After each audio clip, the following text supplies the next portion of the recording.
And the kids would say, I'll remember this day forever when Queen Elizabeth... What they were actually saying as well at one of those instances, though, Donald, is that the 10 kids didn't actually come back at all. They just were never seen again. Yeah. Yeah? So they were inferring that they were killed, basically, yeah?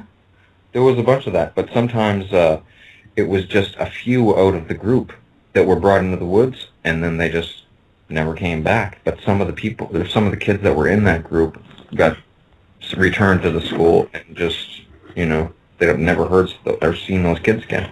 Would any of those kids gone to a facility underground, you reckon, Donald? It's possible, feeding lizards. People have been sneaking lizards kids for centuries now. Did you manage to get any reply of Kenneth Annis? Yeah, he... Or did he think you were just coming so far left field that he just couldn't believe it? That could have been it. I understand his position, though. Like, he's got his thing. It's all lined up and prepared. He can't start talking about clones and lizards now and mess it all up, right? Like, he might have been able to take them all down with what he had.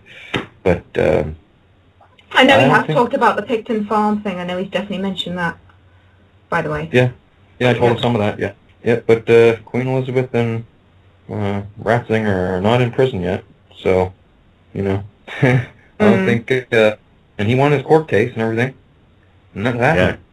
So, So, you see, my view on all of this, again, is that people like Ratzinger got into... A lot of people are sort of, questioning the fact that he's... A lot of people in this truther movement, shall I say, are saying the fact that Ratzinger has resigned is a good sign and we're on a good point here because it's falling down. And my view is that he was always meant to be in power, even with his background with the Nazi side of him. The whole thing's been orchestrated. He was always meant to be there anyway. And the fact that he's resigned now has been orchestrated to a certain extent in some way too. I'm a bit suspicious about all of this, that's all I can say, Donald, and I've said this a few times on my show. I just feel sometimes we're still being orchestrated to some extent. I don't know if you've got any views on that, but it's just the way I feel. Yeah, it's all set up.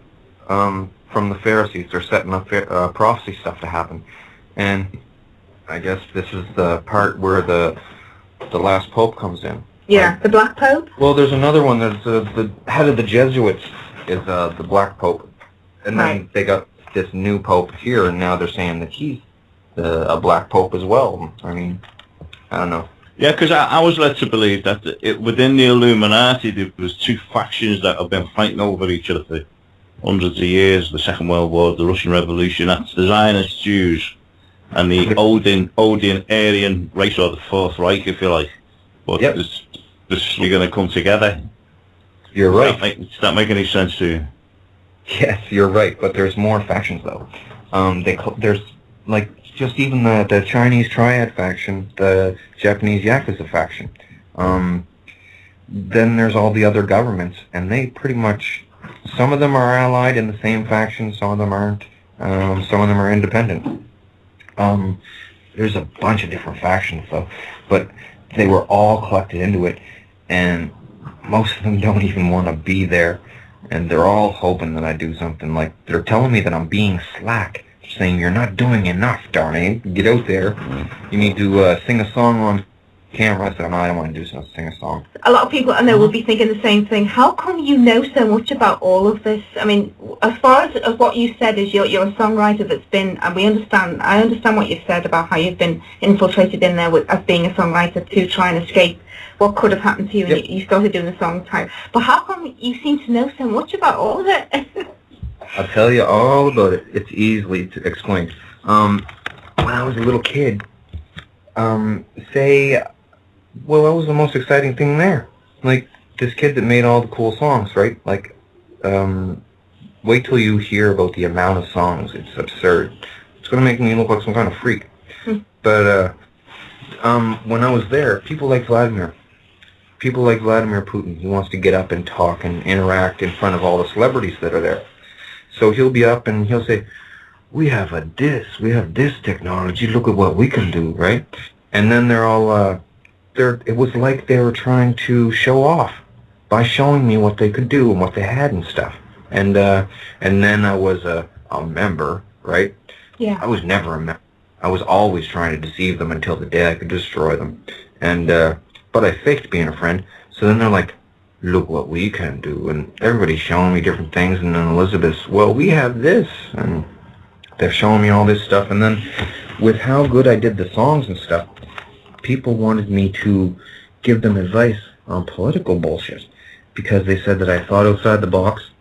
And that I gave them an option that they hadn't even thought of in the past. Like, with a certain situation, they said I thought outside the box. So, I was talking to them all. They're all asking me different points for advice and stuff. A little kid. And I would give it, and it got worse and worse. It was like the songs. I would give them good ideas for stuff, and they would do it. And they just kept on coming back, and then everybody's getting annoyed with Elizabeth's croak at the cloning center because she's talking all the time. So then Vladimir will stand up. Yes, I'm going to do this and oh man. And Medvedev's there too. And China and Russia are the worst too. China and Russia are the worst too. They think if everything goes my way, that they're going to be like villainized. Some of us believe that we hear about all these so-called problems between certain countries with regards to Russia, America, Great Britain, China, whatever, and a lot of us think that the people that rule this world, there isn't any barriers, that there isn't any fighting really, they're all in it together, it's all pretend, all these so-called disputes between these countries. You are right for the most part, but then sometimes problems will spring up. And they can spring up so easy. But do they work together mainly, though, would you say, as a rule, those people? Oh, totally. One big thing, yeah?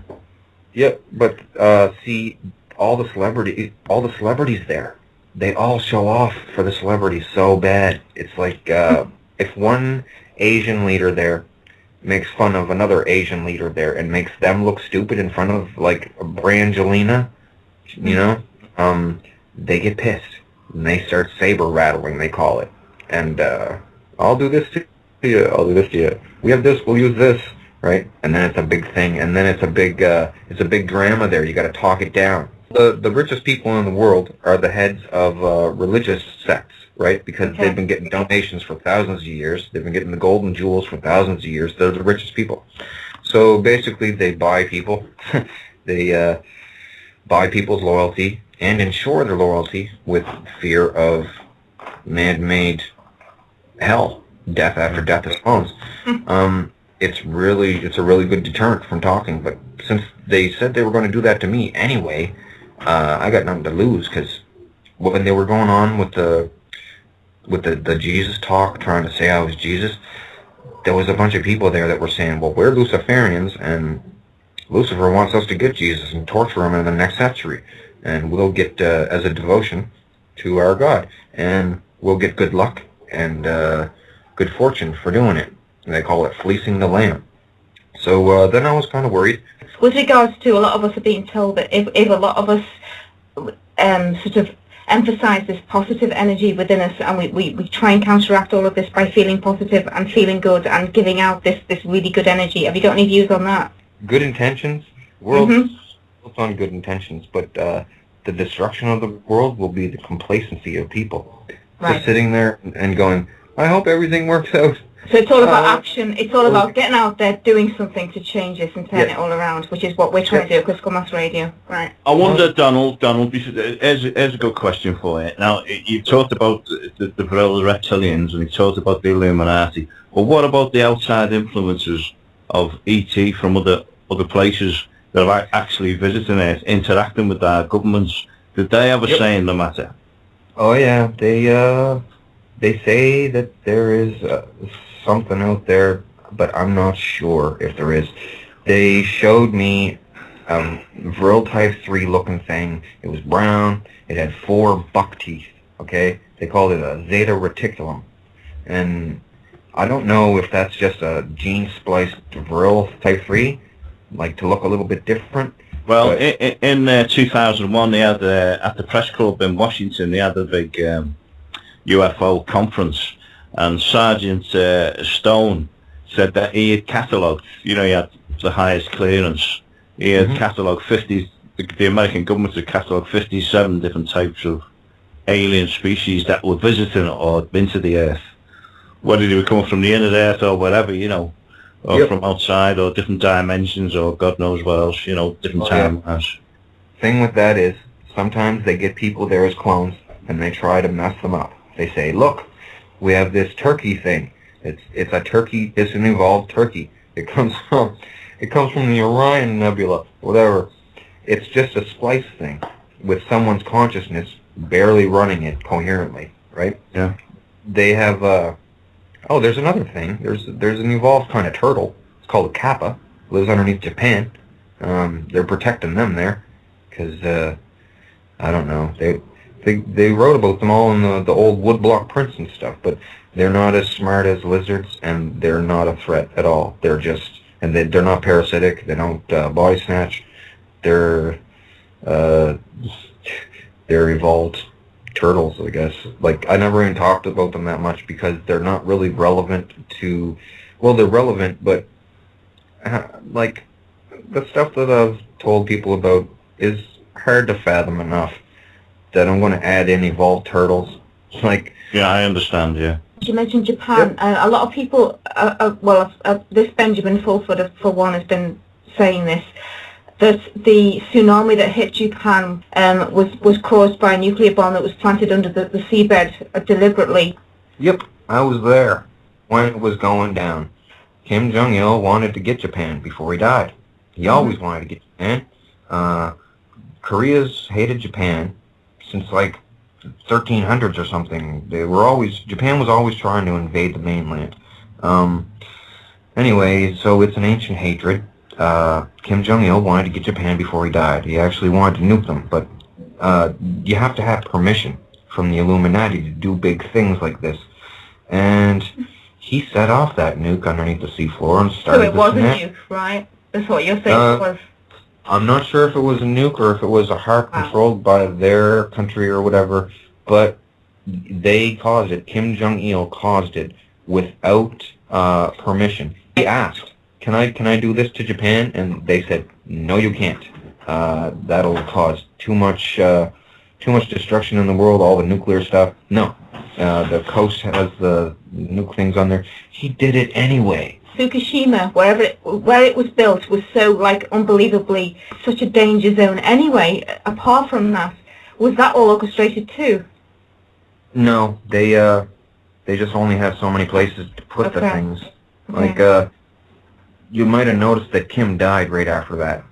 They made him have an aneurysm. They put the electricity to his clone, but they didn't give him no pain. He got a shot of heroin when he got his electrical current put to his clone. And he had an aneurysm. His son takes over. He doesn't care. Kim is still kicking around as an undead clone.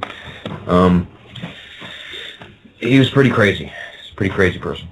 The whole country over there is pretty whack. So in a way then, what Benjamin Fulford was saying was true then, yeah?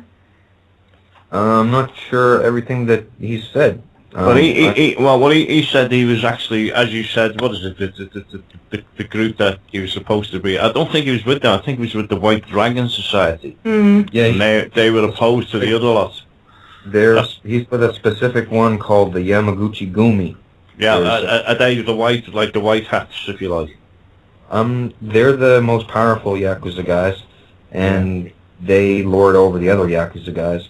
But he worked for Forbes magazine, and he ended up in Japan as you know, one of the main guys there, and he's done all this digging, and he's people have entrusted him, and that's how he's got this high-tech information. And he said that the tsunami was going to happen, and Mount Fujiyama, he forecasted them before they actually happened, so either they had prior knowledge to it.